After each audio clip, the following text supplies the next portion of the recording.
Hi, friends. Hello, the world. Welcome back to this episode of Tools for Transitioning Humanitarians. And today I'm talking about one of the tools that we tend to use a lot, and that tool is disinterest. And it may come up in so many different areas of our lives, especially I hear my humanitarians talk about in doing meetings after meetings or doing reports after reports. And there is this sense of no one's interested in what we're writing. It all doesn't matter, but we have to do it anyway. Kind of this feeling that feels so draining and heavy. And if you're experiencing that, then how to handle it, what to do with it. And this is really what I want to talk about. And here, what I want to talk about, how we're currently handling it and consequences of that, and then why we're doing what we're doing. And then if that's not what we're wanting, then how can we make a difference? What can we do differently? Right? Because this might be one of the reasons why we're also just not motivating ourselves. We just feels like it's one of those things that we have to drag ourselves to work and survive the work and then come home and then survive again. So this situation actually keeps reminding me a lot about this quote that I love from the Yes Minister series that I love watching. It's the British series from the 70s and 80s that was aired on BBC, I believe. And one of the episodes is about equal opportunities. And then if you haven't watched it, I highly recommend watching it. And there, they in this male-dominated workforce in the parliament, right? The minister decides to promote equal opportunities and bring more women to important positions, and therefore they are thinking of promoting one of the ladies, one of the women in the who is one of the secretaries, basically. And then she comes actually to resign from that job. And the reason why she gives that she wants to resign from this job is this quote that I'm quoting. And she says to the minister, "Quite honestly, Minister, I want a job where I don't spend endless hours circulating information that isn't relevant about subjects that don't matter to people who are not interested. I want a job where there is achievement that, rather than merely activity. I'm tired of pushing paper. I want to be able to point to something and say, I did that." And this is, I think, a very human thing to want to feel, is that we want to feel to say, I did that. This made a difference. This is what I did, and the result is this, right? It's a very human thing that we all want to feel. We all want to feel useful. We all want to make a difference in whichever way we choose to. It's just that when we keep feeling disappointed over and over again, it just, we feel like this is the only tool we have left to use, which is disinterest, which is that we just keep doing things even though that's not really what we want to be doing, and all of these things. So that's why the current way that we're doing things, especially I'm using meetings and reports as examples, but there might be any other area in your work or maybe even personal life where you feel like this disinterest keeps coming up. Disinterest, or maybe another feeling that you have, is like not caring. And all of this starts with something like, let's imagine you are chairing a meeting or you're compiling inputs from other colleagues into a report. And here is the nagging thought that keeps coming up, which is no one's interested in what I'm writing, or no one's interested in what I'm saying. No one really reads what I'm writing, right? It doesn't really matter even if they read it. Um, all of this feeling of it won't change anything, right, is really the message behind it, is that it won't change anything no matter how much we say, no matter what we say and how we say it. And this feeling of like defeated or maybe drained, whichever the feeling that comes up. And then what this does is that then it makes us feel like we just say things for the sake of saying it. We write things for the sake of writing it. We have already done it so many times in the past. So we'll just do another one of those things so that we can just get over with, right? And then we just also do things because we just meet the deadlines, and that's the end of it.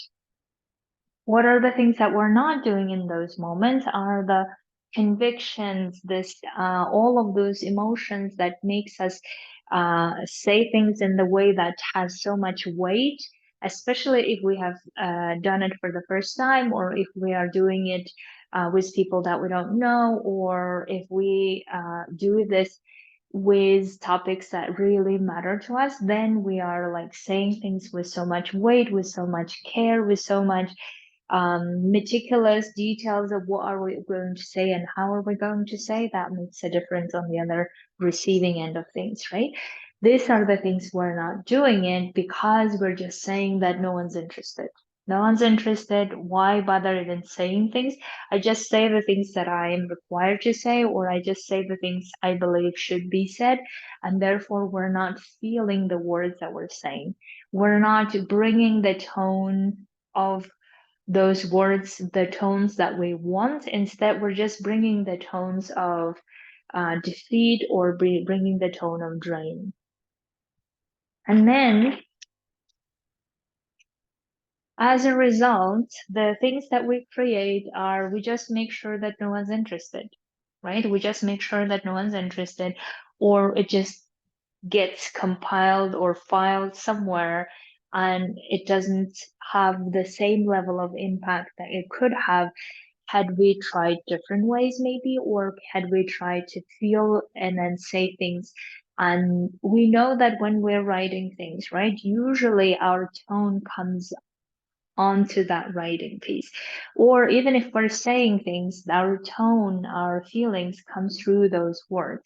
And because they are not coming through those words, it's also on the other receiving end, is not really affecting people in the way that it could have otherwise, had we maybe said it from this place of, yes, I want to say it, this is what should be said, this is the hard truth, these are the ways that we need to handle, these are the ways we should say or do the next things, whatever it is, right? And then we may create more disinterest, because the feeling of defeat, feeling of drain spreads so much, I find, meaning that as soon as we feel it, it may be also like subconsciously other people are feeling it, or they're just getting their drained and defeated energy confirmed by us that it's all pointless, right? And the consequences I really want you to think about, of course, these are the things that I have heard, but I really want you to think for yourself, what are the consequences of you keep in this mindset of no one's interested, it doesn't matter, whatever I say, it won't make a difference anyway. If we keep in that energy, then what are the consequences you create for your own life, right? So one of this is that we continue the cycle of disinterest, right? So if we are not changing that energy in the room with others, then we just become like one of them. Unless one of us in that room or several of us are changing that energy, say changing that tone, changing the mood of that meeting, or if we're writing a report, changing that energy at least by one person. And we just become like part of that bureaucracy that we don't like, right? We just keep doing things for the sake of doing, which is, I think, the bureaucracy that many of us criticize, but yet we become like one of them or part of them, even though we believe that that's not how things should be, that's not how should be, things should be complicated and all of this. By the way, there is another famous quote from that yes minister that says civil servants are great system for making simple things very complex. And then I feel like bureaucracy sometimes is not the simple things that get so complicated. And there might be reasons for doing it, right? Systems are in place because there are certain reasons, certain accountability, certain checks are in place. Therefore, we have those systems. But what we then end up doing is we just keep continuing that cycle. We just keep continuing that system without making much the difference that we really crave ourselves. And therefore we kill our own interest, really. When we say, oh, no one's interested, when I think about it, my immediate feeling comes in is like, I make myself not interested. And that's crazy to think about. Like, even if maybe I was interested in something, but then as soon as I tell myself, oh, they're not they're not going to be interested in what I'm saying and how I'm saying it and all of this. They just came over to judge me. Then I just don't even want to say things. I just lose interest myself to begin with. That's crazy. And the other thing that I think is pity and also loss of energy and time is we actually don't advocate for the people that we really want to advocate for, right? We don't fight for all the justices, all the equal opportunities, all the gender equalities, whatever the cause that we're fighting for, to improve the situation better. We're not really doing that because we're just not even advocating in the best way we could. We're not saying things with weight. We're not saying things with conviction. So therefore, we don't believe ourselves that if it works or not. And therefore, it's difficult to advocate for other people to believe in what we don't believe ourselves, right? So that's what I really want every one of us to think about, whatever we're advocating, whatever the messages we're wanting to get across to people, as long as we're not interested and we're not caring and we don't believe that it works, then how can we get other people come on board with us? Right? And I think this is the part that many of us are maybe missing because we want to advocate for those people and their rights and their access to services, their well-being, their mental health, all of the things. We want to advocate for them. And in order to advocate for them, we need to be doing that in any environment, any meeting, any opportunity, any piece of work that we write, whatever it is, we need to be doing that in the most convincing way, right? But because we do that so many times, and because maybe we do that in the ways that are not really promoting our creativity and interest that otherwise we could have, and of course, therefore, it's a very human thing that we lose interest at some point, or we just treat it as like any other task that we just have to do, and that's very normal and understandable.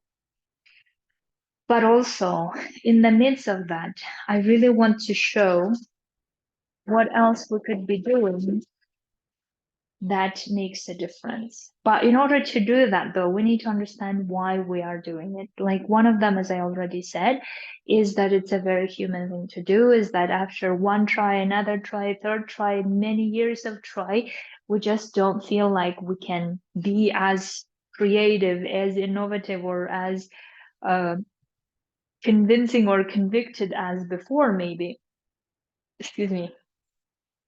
But that's also the reason that we should be like better at saying things more convincingly, saying things with so much conviction because we have been in that job for so long and we have been crafting our work of how to get people on board, how to support, how to get them to support our cause, right? So therefore, we actually are now expert in that, or could be.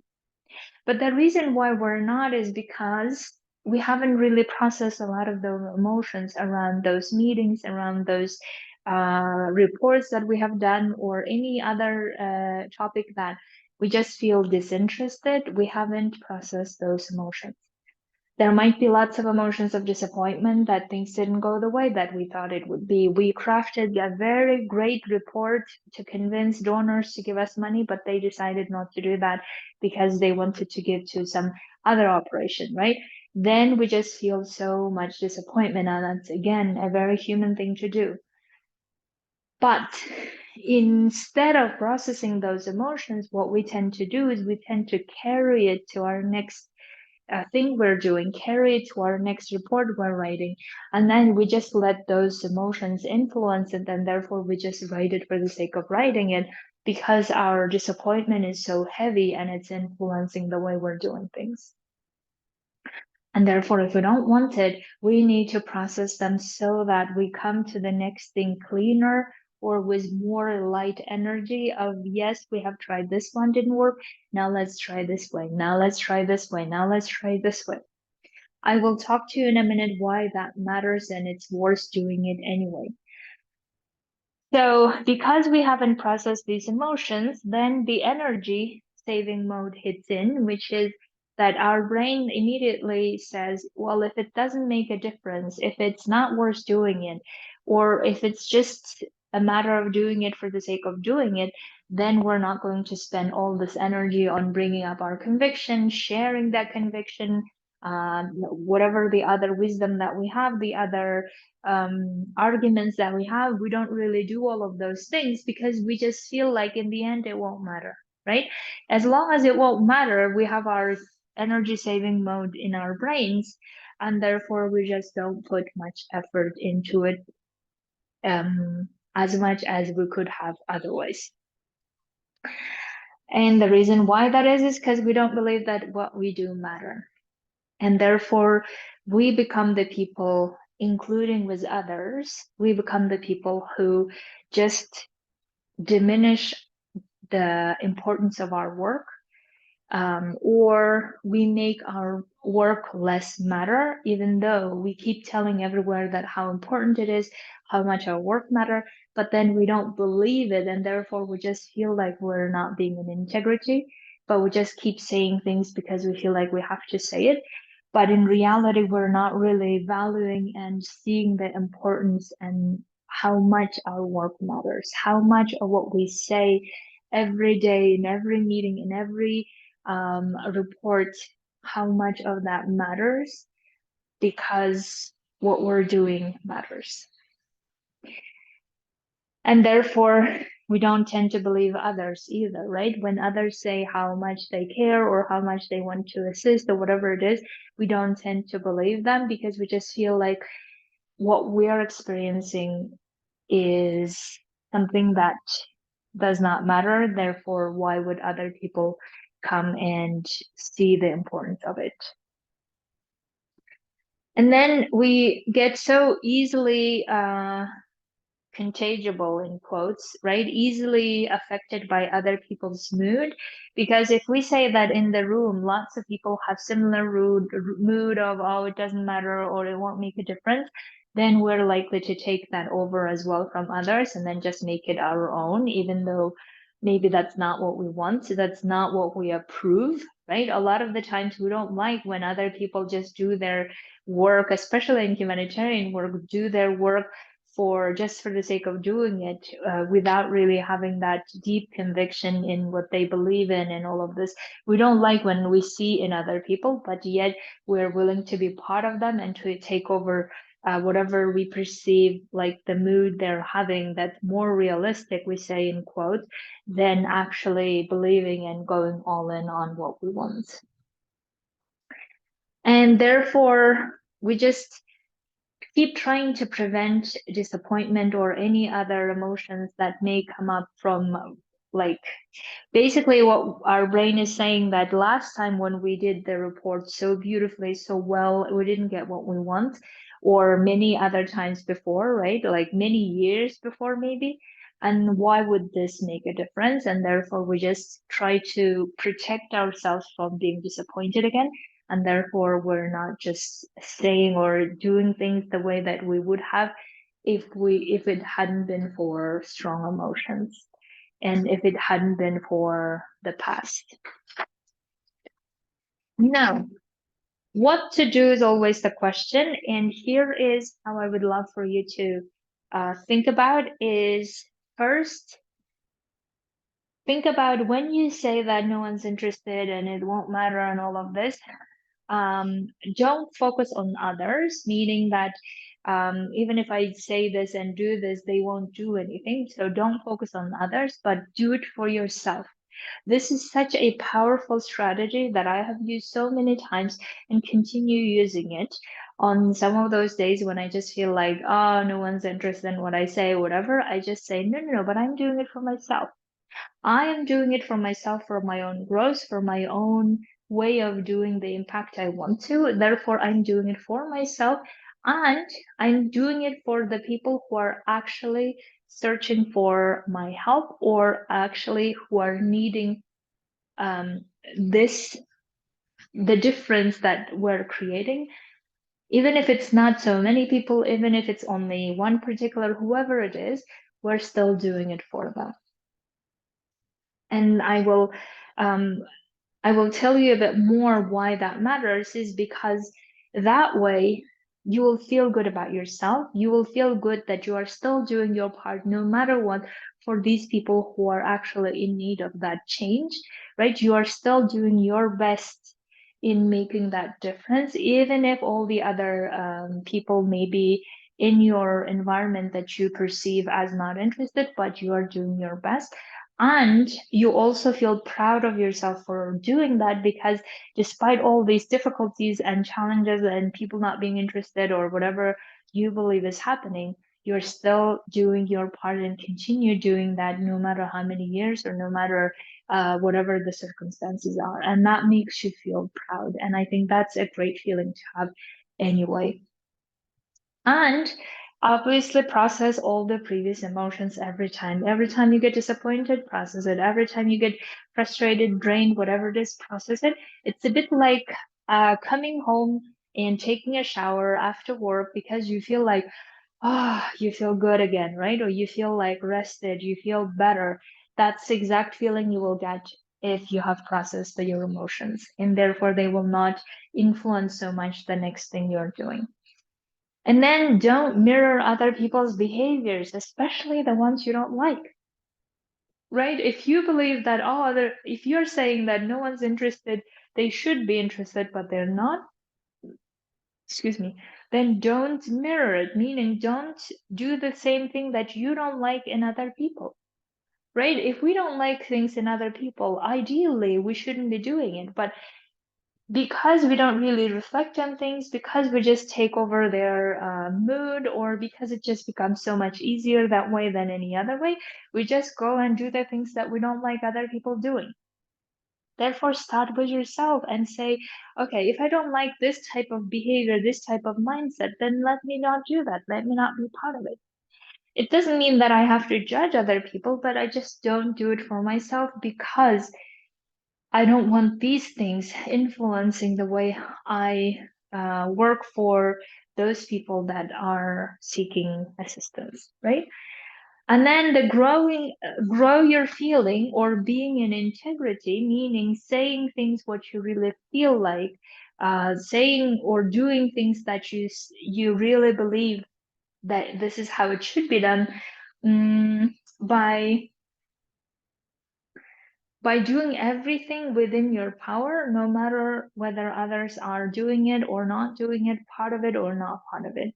So the way that I think that we grow this integrity, that we grow this feeling of, yes, this is the reason I'm doing it. This is why I believe it works or it makes sense, and therefore I do what I say.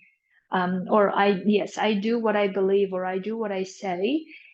Do that with all of your power, with all of what you have, with everything within your power, because again, you feel good having done it instead of just staying in this, this won't work and that won't work, and then just feeling frustrated and then just continuing that cycle. So say and write whatever the meeting or reports, do it with conviction. If you feel like you don't have that conviction or you don't really believe this anymore, then like uncover, process a lot of those emotions so you can bring up your conviction again, the one that you had when you started working as a humanitarian, whatever it is, right? And then you can spread this conviction and this commitment to other people as well, which I love doing. And I would love to have more and more people who can do that, who want to do that, because I feel like a lot of us have already discussed extensively, cynically, critically, in so many ways of what things don't work. And we understand that, and we also see why they don't work. But that's not the end of story. That's only the first part of the story. The second part of the story, we always then decide what to do about it, right? Unless we decide what to do about it, all of our criticism, all of our cynicism just become like confirmation of what we can do in the world. And that's a difficult world to be living in. And therefore, if we don't want to live in that world, then whatever our criticism, everything, let's then decide how are we going to now decide what to do about it. What are the things we're going to change? What are the things we can do within our power? And The best part, I believe, with human mind is that we can believe whatever we want to. So, for instance, if we wanted to believe that everyone's interested, everyone's committed, or most are committed or interested. And if that gives us a more powerful energy, amazing. Go and believe that. If you believe that I don't care what they're interested or not, I'm going to do my best anyway because this is my calling, this is what I really want to do, or it matters to me, it matters to these people that I'm serving, then amazing. Go and believe that and do actions from that place. And then when I say that, many of you may say, well, what you're suggesting, Estella, is very hard, right? And it seems like very hard thing to do. And if that's what your feeling is, then think about it. Not doing this is, I think, is harder than doing this. Because not doing this is actually leading us to drained disbelief, disinterest, distrust, all the feelings that we don't like having, all the feelings that make us go down or make us feel like we just don't want to do these things anymore. Therefore, we just keep forcing ourselves out of bed to do things. But if we don't want to force ourselves, if we don't want to just feel hypocritical or cynical or whatever, if we just want to do certain things or certain changes because we decide to stay where we are, then we may as well do the things above, because at least these actions, these things will get us to feeling back to believing again, to feeling in integrity again, to feeling like we want to make the difference, whatever that difference is, to feeling like we are useful. We want to be useful. We want to do things, advocating things for the justice. We want to do things for those people who are suffering. And no matter what others are, this is what I'm at least trying to do my best.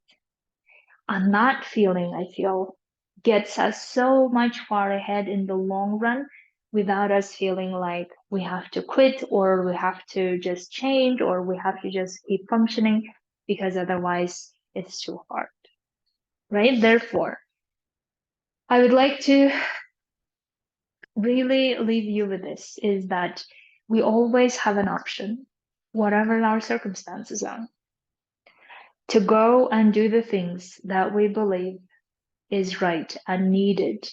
And we want to do this. We want to do this for ourselves. We want to do this for the people who are actually needing that help. We have that choice of deciding to go for that, or we have the choice of just staying in, no one's interested, I'm not interested, draining, and all of this. And it may require us to make that decision every day if necessary, to say, okay, am I going this way or am I going that way? And I would love to invite you to choose always to go to the powerful side of things where you feel your power to make some kind of difference, where you feel like you're doing this for yourself, for your own growth, but also for the people who are actually needing this. Because no matter what happens, what if at least you could do this and you feel good about yourself, you feel proud? And that's the part I'm inviting you to come to. And that's why come coach with me. I would love to help you coach to get to where you want to be, fighting for that justice, fighting for that um, rights, fighting for people getting that access. And I think that's worth doing all the work of processing emotions, uh, getting over all of our like feelings that we don't want to feel to get to the feelings that help us move and drive that movement further. Have a beautiful week, and I'll talk to you very soon.